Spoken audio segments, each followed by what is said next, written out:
Is that the beast in the background? Oh yeah, so this is the Sunswift. Yep. So that's a car that raced across the Australian outback. So almost 3,000 kilometers from Darwin to Adelaide. Ericsson's part is like we provided the connectivity for them to be able to communicate to back to their headquarters where we are right now in Sydney, and also the sensors because this car has like tens and hundreds of amounts of sensors that needs to be transmitted back to the headquarters so that they can be able to make have a full picture of the vehicle, but also to be able to have a racing strategy. John, tell me about link bonding and how it enabled the team to stay in touch with HQ. The requirement of Sunswift, also the enterprises that we talk with, is stable connectivity.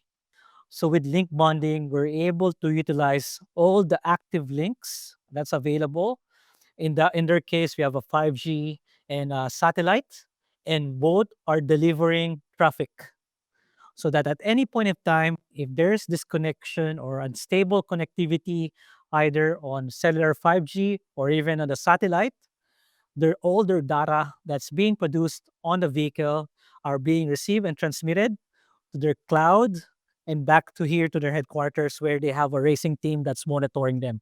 When you say that it's using multiple connections in real time, is it's switching between one to the other, or is it actually using both connections to download data at the same time and then mux it back together? Because that would be clever, wouldn't it? So what we did with link bonding, both links are working and transmitting data. So in that way, the performance of the two links together are being utilized, and they have more consistency and stability.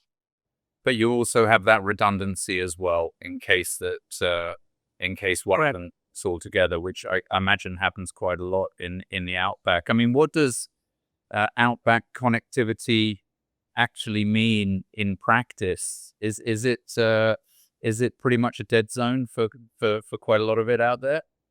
Yeah, so coverage might be poor, and also the conditions are rough. So what we provided to Sunswift, because they're racing across, the middle of the Australia and outback, is an Ericsson Point R1900 router that's capable of withstanding temperatures up to 70 degrees Celsius.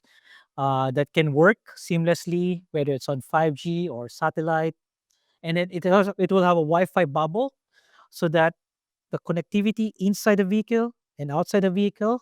So when they need to do a stop to replenish, to rest, they also have connectivity, even if the conditions are harsh or different. Can you share an example of where the system directly influenced a team decision?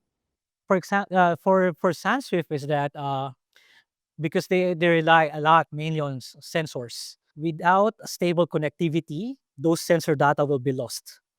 So that's why with the link bonding, all the traffic coming from the sensors, coming from their communications, is being actively transmitted back to headquarters, back to their public cloud. And then from the data, they're able to make some definite or concrete racing strategy. For example, is that they need to, let's say, speed up or slow down a certain intersection because they need to conserve batteries usage. You know, you're talking about sensors. Obviously, a lot of industries use sensors now. We use them in factories, we use them in transportation, in fleet management. They're just about everywhere, actually. Are you getting interest in this system from other industries, other vertical industries? So that's why it's really good working with Sunswift because we're able to prove to the market, to the different enterprises, to the government agencies that the technology is there, that the technology works to be able to, like, for example, let's say, first responders responding to a certain area because of some incident.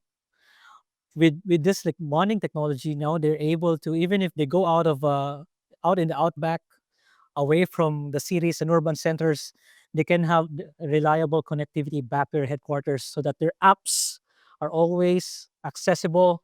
They can download whatever data that they need, and they can also transmit. Thank you very much. It was nice to meet you. I'm sorry we couldn't be in the same room together, and the car looks great.